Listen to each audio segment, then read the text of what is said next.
It is a matter of great privilege that today we have a renowned veterinary microbiologist of international repute, the former director of Chaudhry Charan Singh National Institute of Animal Health, and the recipient of many awards and accolades, including the Fellowship of National Academy of Veterinary Science India. It gives me immense pleasure to invite the Chief Veterinarian of the country, the Animal Husbandry Commissioner, Department of Animal Husbandry, Dairying and Fisheries, Government of India, Dr. Praveen Malik, to deliver the convocation address. नमस्कार माननीय president of the convocation, महामहिम honourable governor Shri Acharya Devvrat ji, आज के कार्यक्रम के इस दीक्षांत समारोह के guest of honour Shri Kunvar ji bhai Bavaliya, जो मिनिस्टर हैं water supply, animal husbandry, rural housing के, honourable vice chancellor Kamdhenu university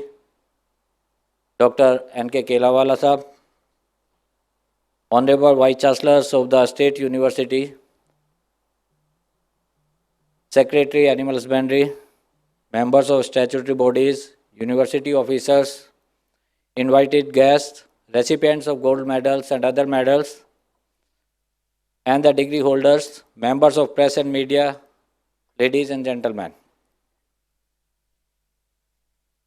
ये वास्तव में मेरे लिए एक बहुत गर्व का विषय है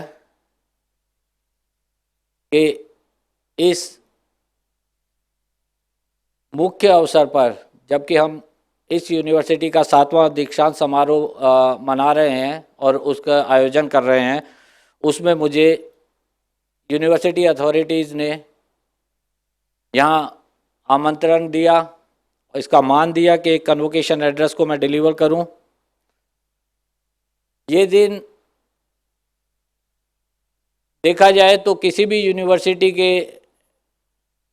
लिए एक गोल्डन दिन होता है। जिस तरीके से यूनिवर्सिटी पूरी की पूरी, जिसमें अध्यापक, supporting staff, administrative staff, technical staff, सभी लोग मिलके स्टूडेंट्स को एक इस तरीके से ट्रेन करते हैं कि एक नई फ्यूचर जनरेशन वो निकालते हैं, और उस जनरेशन को इस तरीके से ट्रेन किया जाता है, इस तरीके से एम्पावर किया जाता है कि वो आने वाली पीढ़ी में एक नई दिशा के तरीके से, एक नए सिस्टम से जो यूनिवर्सिटी ने उन्हें सिखाया है, उसके बाद जो वो अपना एक्सपीरियंस फील्ड में लेने वाले हैं, उससे न केवल प्रदेश को बल्कि पूरे देश को एक नई दिशा दे सकें, अपने अपने क्षेत्रों में कुछ नया योगदान दे सकें, जिससे देश का डेवलपमेंट, देश का विकास सतत चलता रहे। उस तरफ इनकी जो कोशिशें हैं और आज भरपूर देखने में आई है। जिस तरीके से गोल्ड मेडल में मैं देख रहा था कि OGPA जिस तरीके के बच्चे लेके यहाँ से डिग्री लेकर गए हैं, बहुत ही खुशी का विषय है। जो रिक्वायर्ड स्किल, डे 1 कॉम्पिटेंसीज हम बोलते हैं किसी भी डिग्री में, खासतौर से प्रोफेशनल डिग्रीज में, जब हम वेटनरी साइंस की बात करते हैं, फिशरीज साइंस की बात करते हैं, डेयरी साइंसेज की बात करते हैं, डेयरी टेक्नोलॉजी की बात करते हैं, तो जो डे 1 कॉम्पिटेंसीज की हमें ज़रूरत है, मैं देखता हूं कि इस तरह की प्रोफेशनल यूनिवर्सिटीज़ से जो स्टूडेंट्स पास आउट हुए हैं, वो ब्राइट कलर्स में अपनी डे 1 कॉम्पिटेंसीज को लेकर फील्ड में निकलते हैं, और जिस तरह की सर्विसेज वो हमें वापस लाइन डिपार्टमेंट्स को देते हैं, जिस तरह की सर्विसेज हम लोग सेंटर में बैठ के देखते हैं, स्टेट गवर्नमेंट्स के साथ जो हमारा कोऑर्डिनेशन रहा है उनके साथ देखते हैं, तो वास्तव में ये बहुत ही गर्व का विषय है कि इस तरह की यूनिवर्सिटीज़, और ख़ास तौर से इसमें कामधेनु यूनिवर्सिटी और इसकी लीडरशिप को मैं बहुत बहुत बधाई देना चाहूँगा। और इस तरह की उसमें, ताकि ये हमारे डेयरी, फिशरी और एनिमल हस्बेंड्री सेक्टर को पूरी तरीके से, जो आज के पास आउट स्टूडेंट्स हैं, आज के जो पास आउट ग्रेजुएट्स हैं, पोस्ट ग्रेजुएट्स हैं और डॉक्टरेट्स हैं, वो देश की सेवा करें। It's really indeed an honor for me to share some of my thoughts here. In fact, जब हम बात कर रहे थे कि स्टूडेंट्स बाहर निकले हैं इस यूनिवर्सिटी से एक डिग्री हाथ में लेके, एक प्रोफेशनल करियर के साथ, ज़रूरत है अब एक डेडिकेशन की, ज़रूरत है अब एक डिवोशन की, एक पैशन की, जो इस पैशन को एक हार्ड वर्क की फॉर्म में वो डिपिक्ट कर सकें फील्ड में। और जो कुछ यूनिवर्सिटी ने 5 साल 4 साल लगाकर आपको दिया है बड़ी मेहनत के साथ, बहुत एक्सपीरियंस फैकल्टी ने आप लोगों को पढ़ाया, एक्सपीरियंस दिया, ट्रेनिंग दी, इसके बाद जो आप लोग सीख के यहाँ से जा रहे हैं, फ्रेशर्स जो सीख के जा रहे हैं, एक प्रैक्टिकल अनुभव, इसे फील्ड में जाके अब उतारना है। बहुत बार ये देखने में आया है कि जो थ्योरेटिकल नॉलेज हम लोग यूनिवर्सिटी से लेके निकलते हैं, जब हम फील्ड में पहुंचते हैं तो वो नॉलेज, थ्योरेटिकल नॉलेज हमें प्रैक्टिकली वापस नहीं मिल पाती है। मैं आप लोगों से अनुरोध करूंगा और इस मंच से अनुरोध करना चाहूँगा कि इस थ्योरेटिकल अच्छी नॉलेज को प्रैक्टिकल के साथ मिला के इस तरीके से आप इसे इम्प्लीमेंट करें फील्ड में कि इसका वापस जो हमें इसका रिस्पॉन्स मिले, जिस तरीके से हम इसे इस्तेमाल करना चाहते हैं, जिस तरीके से हम इसे प्रयोग करना चाहते हैं अपने फील्ड में। माननीय गवर्नर महोदय का अभी इंट्रोडक्शन देते हुए, वेलकम करते हुए वाइस चांसलर साहब ने कहा कि आपका गौ सेवा में, ड्राई डेयरी में जिस तरीके से योगदान है, हमें ध्यान देना होगा कि क्या हम उस तरह के कार्यों को वैज्ञानिक वैलिडेशन के साथ आगे ले जा सकते हैं। किस तरीके से ये सब जो एक मॉडल माननीय गवर्नर साहब ने अपने हरियाणा के कार्यक्रम में, हरियाणा के कार्य में कुछ दिखाया है, क्या इसे हम साइंटिफिक वैलिडेशन करके एक बड़े मॉडल के तौर पर पूरे देश में उतार सकते हैं, जिससे हम किसानों की कुछ आय बढ़ा सकें। और इसके मॉडल, जैसे कि हमने सेंटर में कोशिश की है, कुछ मॉडल इसके वास्तव में कामयाब हो सकते हैं और होते हैं अगर हम इसे इंटीग्रेटेड की बात करें। Live stock sector, dairy sector, fisheries sector, अगर हम कंबाइन करके इन्हें देखते हैं तो एग्रीकल्चरल जीडीपी का ये कम से कम 1/3, बल्कि 1/3 से ज़्यादा ये आज हमें सपोर्ट दे रहे हैं। अगर हम खाली एक दूध कमोडिटी की बात करें तो ये जितने ग्रेन्स हैं, चाहे चावल हो या गेहूं हो, इन सब को मिलाकर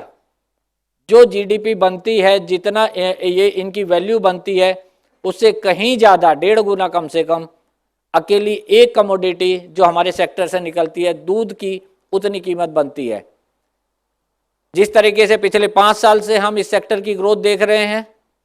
लगातार 8 से 10% के बीच में डेयरी और फिशरी सेक्टर ग्रो कर रहा है। इस ग्रोथ में हमें, क्योंकि ये जस्ट शुरुआत है, और अगर हम एग्रीकल्चरल और एलाइड सेक्टर की बात करते हैं तो इस एग्रीकल्चरल और एलाइड सेक्टर में ये जो एलाइड है, मुझे लगता है ये एक अपने आप में बड़ा सेक्टर अब बन चुका है, जिसमें हम लाइव स्टॉक, डेयरी और फिशरी सेक्टर की बात करते हैं।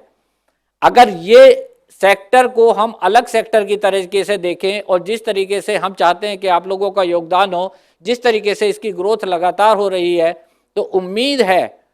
कि ये सेक्टर अपने आप में जिस तरीके से ग्रो करेगा, जितना हम इससे जीडीपी जनरेट करने की बात करते हैं, जिस तरीके से हम वैल्यू एडिशन की इसमें बात करते हैं, अगर ये सब चीज़ें हम ट्रैप कर सकें तो ये बहुत बड़ा योगदान होगा हमारे देश के लिए और इसके विकास के लिए। तो राष्ट्र के विकास में अब आप लोगों की भूमिका बहुत ही महत्वपूर्ण होने वाली है। ये जो सेक्टर है, जहां आज हम खड़े हैं, जिस जगह से हम बात कर रहे हैं, इस सेक्टर से जो हम एक्सपेक्टेशंस लेके बैठे हैं, चाहे वो हम कैटल प्रोडक्शन की बात करें, डेयरी में वैल्यू एडिशंस की बात करें, पोस्ट हार्वेस्ट टेक्नोलॉजीज की जिसे हम बात करते हैं डेयरी प्रोसेसिंग में, उनकी बात करें, और इन्हीं से जुड़ी हुई कुछ और बातें हैं जो हैं हमारी मार्केटिंग से रिलेटेड। अगर हम इन प्रोडक्ट्स को प्रॉपर्ली मार्केट कर सकें तो ना केवल हमारे पास अपने डोमेस्टिक मार्केट्स ओपन हैं, बल्कि जिस तरह की क्वालिटी हम लोग बहस करते हैं A1 और A2 के मिल्क के बीच में, हमारे ज़्यादातर देसी जितने गाय हैं, देसी जितने हमारा लाइव स्टॉक हेड है, ज़्यादातर A2 मिल्क पैदा करता है, जिसकी अपनी मार्केट वैल्यू है। अगर हम ऑर्गेनिक खेती की बात करें और जिस तरीके से हमारे जानवरों को हम चारा और दाना खिलाते हैं जिसमें कोई नॉन वेजिटेरियन तत्व नहीं होता है, बाहर के जानवरों में जनरली हम बोन मील, फिश मील, ब्लड मील की बात करते हैं जो उनके फीड इंग्रेडिएंट्स में जुड़ता है। तो हम ऑर्गेनिक की तरफ जब बात करते हैं तो ये ऑर्गेनिक में भी हमारी ब्रांड वैल्यू निकल के आती है। मोज़रेला चीज़ हमारी मुर्रा बफलो से शायद सबसे अच्छी मोज़रेला चीज़ बनती है। तो इस तरह के अगर हम एंटरप्रेन्योरशिप डेवलपमेंट की हम कुछ बात करें तो शायद ये बहुत हमारे लिए उत्तम होगा, हमारे लिए बहुत आगे बढ़ने के लिए एक रास्ता होगा। आप लोग इस यूनिवर्सिटी से, इस यूनिवर्सिटी के एक एम्बेसडर की तरीके से अब फील्ड में निकल रहे हैं। मैं आप लोगों से रिक्वेस्ट करूंगा, अपील करना चाहूँगा इस मंच के माध्यम से माननीय गवर्नर साहब के प्रेजेंस में कि जो टेक्नोलॉजिकल इंटरवेंशंस हमें यहाँ लेबोरेटरी में सिखाया गया, यहाँ कॉलेज के स्तर पर सिखाया गया, इसे स्केल अप करके इसे फील्ड में उतारना है। जिस तरह का काम हम फील्ड में देखना चाहते हैं ताकि ये livestock sector, dairy sector, fisheries sector जिस तरीके से हम चाहते हैं कि इसका विकास हो, जिस तरीके से चाहते हैं इसमें किसानों की आमदनी बढ़े, उस तरीके से हम चाहेंगे कि इसमें आपका एक महत्वपूर्ण और सफल योगदान हो ताकि हम इसे देश के विकास के लिए लगातार जोड़ सकें। हमारे पास अलग अलग कार्यक्रम दिल्ली से हम चला रहे हैं, अलग अलग कार्यक्रम स्टेट गवर्नमेंट चला रही है, जिसमें हमारे पास डेयरी डेवलपमेंट के बहुत सारे कार्यक्रम हैं। इसमें हमारे पास डेयरी डेवलपमेंट के अलावा वेटनरी के, जिसमें जानवरों के स्वास्थ्य के ऊपर, जिसमें वन हेल्थ का भी एक कंपोनेंट है। और मुझे लगता है कि हमारे इस सेक्टर में वन हेल्थ का जितना महत्वपूर्ण योगदान रहेगा उसमें आप लोगों का फिर से एक बार फिर योगदान की ज़रूरत है। और वहाँ इन सब चीज़ों की कुछ हमारे पास इसमें चैलेंजेस हैं और वो चैलेंजेस चाहे क्लाइमेट चेंज के हों, नई डिजीज़ के हों, हमारे कंपटीशन हो, इनपुट कॉस्ट के, ये सब आपको फील्ड में अप्लाई करने हैं। और उम्मीद है कि आप लोग जो नॉलेज यहाँ से लेके जा रहे हैं उस नॉलेज के साथ आप इसे इन चैलेंजेस को मीट करते हुए देश के विकास में महत्वपूर्ण योगदान देंगे। तो अंत में जो डिग्री रेसिपिएंट्स हैं, मेडल होल्डर्स हैं, मैं आपको एक बार पुनः बधाई देना चाहूँगा और आपके ब्राइट और फ्रूटफुल और रिवार्डिंग फ्यूचर के लिए मैं ऑलमाइटी गॉड से प्रार्थना करूँगा। The standards of this exclusive university which you have depicted, मैं चाहूँगा कि इस तरह की चीज़ें लगातार फ्यूचर में यूनिवर्सिटी की तरफ से भी बनी रहें। And I wish you make the university honored by your keen, innovative, loyal and dedicated future endeavors. Thank you very much. जय हिंद। ધન્યવાદ સાહેબ। આજના આ દીક્ષાંત સમારંભના અતિથિ વિશેષ પ્રેરણાદાયી વ્યક્તિત્વ ધરાવતા ગુજરાત રાજ્યના